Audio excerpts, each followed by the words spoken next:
CM Revanth Reddy Delhi పర్యటన ఆసక్తికరంగా మారింది. 2-3 రోజుల పాటు రేవంత్ ఢిల్లీలోనే ఉండే అవకాశం కనిపిస్తోంది. పార్టీ అధిష్టాన పెద్దలను కలిసి మంత్రివర్గ విస్తరణ, నామినేటెడ్ పదవులపై చర్చిస్తారని కూడా తెలుస్తోంది. ప్రజాపాలన విజయోత్సవాలపై చర్చించే అవకాశం ఉంది. ఇదే అంశానికి సంబంధించి మరిన్ని అప్డేట్స్ అందించడానికి మా కరెస్పాండెంట్ నాగేంద్ర లైవ్ ద్వారా సిద్ధంగా ఉన్నారు. నాగేంద్ర, వచ్చి థ్యాంక్ యూ జమేమా. ఢిల్లీ కేంద్రంగా సీఎం రేవంత్ రెడ్డి, అదేవిధంగా డిప్యూటీ సీఎం బట్టి విక్రమార్క, అటు కేంద్ర మంత్రులు, అదేవిధంగా ఏఐసీసీ పెద్దలతో వరుసగా సమావేశాలు నిర్వహిస్తూ కూడా బిజీగా గడిపేటటువంటి అవకాశం అయితే స్పష్టంగా కనిపిస్తుంది. ఎందుకంటే ఒకవైపు కేంద్ర మంత్రులను కలిసి రాష్ట్రానికి రావాల్సినటువంటి నిధులన్నింటినీ కూడా విడుదల చేయాలనేటటువంటి అంశం కేంద్రంగా వరుసగా కేంద్ర మంత్రుల్ని ఇద్దరు, ముఖ్యంగా రేవంత్ రెడ్డి, బట్టి విక్రమార్క ఇద్దరు కూడా కలిసి ప్రత్యేకంగా రాష్ట్రానికి రావాల్సినటువంటి నిధులన్నింటిని కూడా తెప్పించేటటువంటి దానిలో భాగంగా వరుసగా సమావేశాలు కాబోతున్నారు. దాంట్లో మొదటగా మరి కాసేపట్లో 5:30కి కేంద్ర మంత్రి అయినటువంటి కిషన్ రెడ్డిని మొదటగా సీఎం రేవంత్ రెడ్డితో పాటు బట్టి విక్రమార్క ఇద్దరు కూడా కలవబోతున్నారు. ముఖ్యంగా రాష్ట్రానికి రావాల్సినటువంటి నిధులకు సంబంధించి, అదేవిధంగా ఆయన శాఖ నుంచి తెలంగాణ రాష్ట్రానికి నిధులు విడుదల చేయాలంటూ కూడా కేంద్ర మంత్రి కిషన్ రెడ్డిని కోరబోతున్నారు. మరొకవైపు గతంలో సీఎం రేవంత్ రెడ్డి కిషన్ రెడ్డి మీద కొన్ని సంచలనమైనటువంటి వ్యాఖ్యలు చేసినటువంటి అంశం కూడా, ఎందుకంటే రాష్ట్రానికి ముఖ్యంగా హైదరాబాద్కి దాదాపు 1,50,000 కోట్ల రూపాయలని కేంద్రం నుంచి నిధులు తీసుకురండి, మీకు పెరేడ్ గ్రౌండ్ వేదికగా భారీ బహిరంగ సభను 10 లక్షల మందితో భారీ బహిరంగ సభను ఏర్పాటు చేసి బహిరంగ సభలో మిమ్మల్ని ఘనంగా సన్మానిస్తామంటూ కూడా గతంలో సవాల్ సైతం ఇసిరినటువంటి పరిస్థితిని మనం చూసాం. తర్వాత ఏదైతే కిషన్ రెడ్డి మీద ఈ వ్యాఖ్యలు చేసిన తర్వాత మొదటిసారిగా మరి కాసేపట్లోనే కిషన్ రెడ్డితో రేవంత్ రెడ్డి, బట్టి విక్రమార్క భేటీ కాబోతున్నటువంటి పరిస్థితి ఉంది.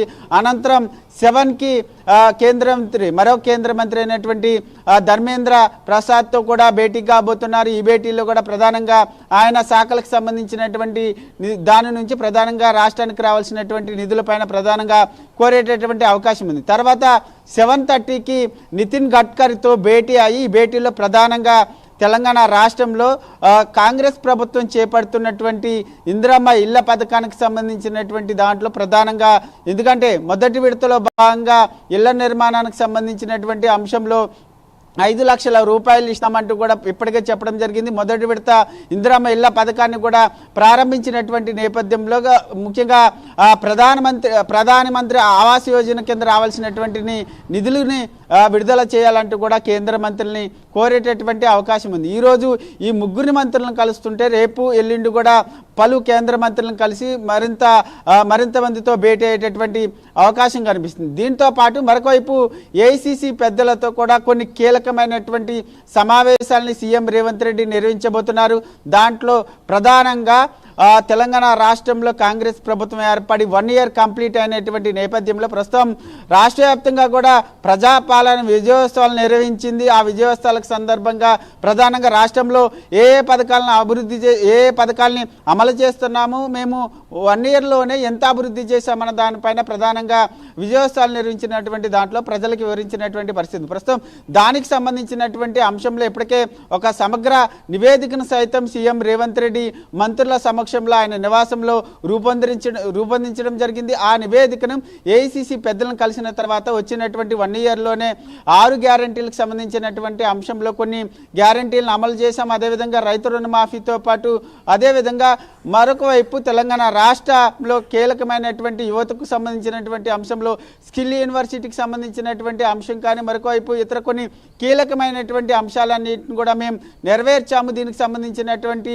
కేంద్రంగానే మేము ప్రజాపాలన విజయోత్సవాలు నిర్వహించినటువంటి దానిపైన ప్రధానంగా ఏఐసీసీ పెద్దలకి ఒక నివేదికను ఇవ్వబోతున్నారు. దీని తర్వాత మరో కీలకమైనటువంటి అంశం, ఎందుకంటే గత కొంతకాలంగా మంత్రివర్గ విస్తరణకు సంబంధించినటువంటి అంశం వాయిదా పడుతూ వస్తుంది. ముఖ్యంగా ఏఐసీసీ పెద్దలతో అటు సీఎం రేవంత్ రెడ్డి కానీ, బట్టి విక్రమార్క కానీ ఎన్నిసార్లు భేటీ అయినా సరే దాని విషయంలో మాత్రం ఇప్పటివరకు కూడా ఒక కొలికి వచ్చినటువంటి పరిస్థితులే. ప్రస్తుతం దీనిపైన కూడా ఒక క్లారిటీ తీసుకునేటటువంటి అవకాశం కనిపిస్తుంది. ఎందుకంటే ఇప్పటికే 6 బెర్తల్ని ఫుల్ఫిల్ చేయాల్సినటువంటి అవసరం ఉంది. 6 బెర్తల కోసం దాదాపు 12 మంది రేసులో ఉన్నారు. మరికొద్ది రోజుల్లోనే మంత్రివర్గ విస్తరణ జరిగేటటువంటి అవకాశం ఉన్నటువంటి నేపథ్యంలో ప్రస్తుతం దానికోసం కొంతమంది ఎమ్మెల్యేలు ఇప్పటికే ఢిల్లీ బాట కూడా పట్టారు. పెద్దలతో ఏఐసిసి పెద్దలతో లాబింగ్ చేసేటటువంటి పనిలో వారు ఉన్నటువంటి పరిస్థితి ఉంది. దీనికి సంబంధించినటువంటి అంశంలో ఇప్పటికే మల్లెడ్డి రంగారెడ్డి కానీ అదేవిధంగా ముఖ్యంగా ఫిరోజ్ ఖాన్ లాంటి నేతలంతా కూడా ఢిల్లీ వెళ్ళారు. ఏసీసీ పెద్దలను కలిసినటువంటి పరిస్థితి ఉంది. మంత్రివర్గ విస్తరణలో మాకు చోటు కల్పించాలంటూ కూడా వారంతా కూడా ఏసీసీ పెద్దలకి విజ్ఞప్తి చేసుకున్నటువంటి పరిస్థితి ఉంది. అంటే దాదాపు మరికొద్ది రోజుల్లోనే మంత్రివర్గ విస్తరణ జరిగేటటువంటి అవకాశం కనిపిస్తుంది. ఈ మంత్రివర్గ విస్తరణలో మిగిలినటువంటి ఏదైతే 6 బెర్తులు ఫుల్ఫిల్ చేస్తారా లేక పెండింగ్లో కొన్ని పెడతారా అన్నది మాత్రం చూడాల్సినటువంటి అంశంగా కనిపిస్తుంది. మరొక అంశం ముఖ్యంగా మొదటి విడతలో భాగంగా 37 కార్పొరేషన్ చైర్మన్ని ప్రకటించింది. తర్వాత రెండో విడతలో మరికొంతమంది దాదాపు 20 మంది కార్పొరేషన్ చైర్మన్లు ప్రకటిస్తారంటూ కూడా వార్తలు వినిపించాయి. కానీ కార్పొరేషన్ నామినేటెడ్ పోస్టులకు సంబంధించినటువంటి అంశం కూడా బ్రేక్ పడుతూ వచ్చింది. దీనికి సంబంధించినటువంటి అంశంలో కూడా ఒక క్లారిటీ తీసుకునేటటువంటి అవకాశం ఉంది. ఎందుకంటే ఒకవైపు మంత్రివర్గ విస్తరణకు సంబంధించినటువంటి లిస్టుతో పాటు అదేవిధంగా నామినేటెడ్ పోస్టులకు సంబంధించినటువంటి లిస్టు కూడా అధిష్టాన పెద్దలకి ఇవ్వడం జరిగింది. రెండింటిని కూడా అధిష్టాన పెద్దలు ఫైనల్ చేస్తే మాత్రం నామినేటెడ్ పోస్టులను కూడా మంత్రివర్గ విస్తరణ తర్వాత ఇది కూడా ప్రకటించేటటువంటి అవకాశం కనిపిస్తుంది. ఎందుకంటే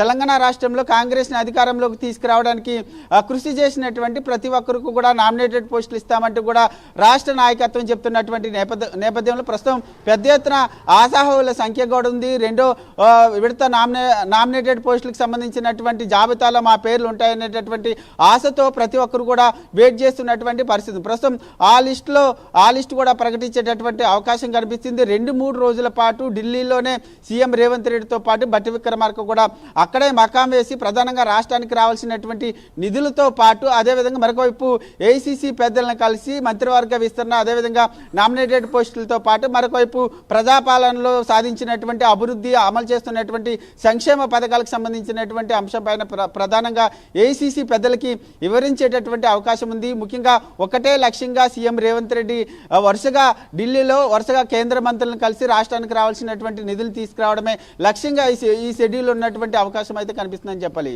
Jemimah. Right, thanks for the updates and details Nagendra.